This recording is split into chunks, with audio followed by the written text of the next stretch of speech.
IT job కోసం try చేస్తున్నారా? Coding ట్యూటర్‌లో ట్రైనింగ్‌తో పాటు స్టైఫండ్ అండ్ 100% జాబ్ గ్యారంటీ. మీరు ఇప్పటి వరకు ఎన్నో నేరాలు, ఘోరాలు చూసి ఉంటారు. పగలు, ప్రతీకారాలు, కక్ష సాధింపుల కోసం ఒకరినొకరు హత్యలు చేసుకుంటూ దారుణాలకు తెగబడుతున్నారు. ఈ మధ్య ఇలాంటివి ఊహించని విధంగా జరుగుతున్నాయి.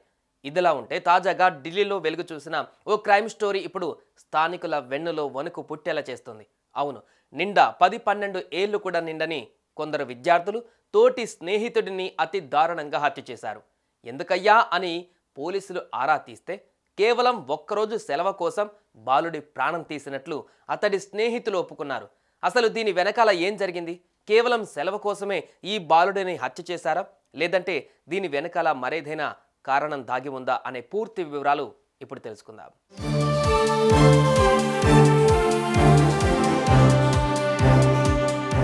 దేశ రాజధాని ఢిల్లీలోని బ్రిజ్పురి మదర్సాలో 5 ఏళ్ల బాలుడు హత్యకు గురయ్యాడనే వార్త పోలీసులకు చేరింది. దీంతో హుటాహుటిన పోలీసులు ఘటనా స్థలానికి చేరుకున్నారు. చనిపోయి ఉన్న ఆ బాలుడి మృతదేహాన్ని పరిశీలించారు. ఏం జరిగిందని స్కూల్లో ఉన్న పిల్లలను అడిగి వివరాలు తెలుసుకున్నారు. అనంతరం మృతదేహాన్ని పోస్టుమార్టం నిమిత్తం ఆసుపత్రికి తరలించారు.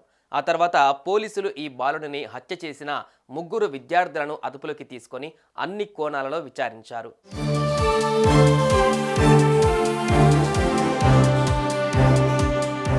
అసలు ఎందుకు హత్య చేశారని పోలీసులు వారిని ప్రశ్నించగా, మమ్మల్ని అసభ్య పదజాలంతో దూషించాడని, మాతో గొడవ పడ్డాడని, ఇతడిని చంపితే మాకు ఒకరోజు సెలవైనా వస్తుందనే కారణంతోనే అతన్ని హత్య చేసినట్లుగా విద్యార్థులు తమ నేరాన్ని అంగీకరించారు. ఈ విషయం తెలుసుకున్న పోలీసులు వారి కుటుంబ సభ్యులు షాక్కు గురయ్యారు. అనంతరం ఈ ఘటనపైన కేసు నమోదు చేసుకున్న పోలీసులు విద్యార్థులను అదుపులోకి తీసుకుని దర్యాప్తు చేస్తున్నారు. ఈ బాలుడి మరణంతో అతడి తల్లిదండ్రులు, ఇతర కుటుంబ సభ్యులు శోకసంద్రంలో మునిగిపోయారు. మా కుమారుడి ప్రాణం తీసిన ఆ పిల్లల్ని కఠినంగా శిక్షించాలంటూ డిమాండ్ చేస్తున్నారు.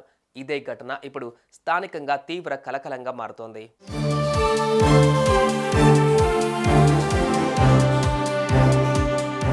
ఇదండి నేటి కాలం కొందరి పిల్లల ఆలోచన శైలి. బాగా చదువుకోమని స్కూలుకు పంపిస్తే ఇలాంటి దారుణాలకు పాల్పడుతున్నారు. చిన్న వయసులోనే గంజాయి, డ్రగ్స్కు అలవాటు పడి జీవితాలను చేజేతులా నాశనం చేసుకుంటున్నారు. దయచేసి మీ పిల్లలపై ఓ కన్నేసి ఉంచండి. ఎక్కడ తిరుగుతున్నాడు, ఎవరితో తిరుగుతున్నాడు, ఎలాంటి అలవాట్లు ఉన్నాయని అప్పుడప్పుడు గమనించండి. లేదంటే చెడు వ్యసనాలకు బానిసై జీవితాన్ని నాశనం చేసుకుంటారు. తస్మాత్ జాగ్రత్త.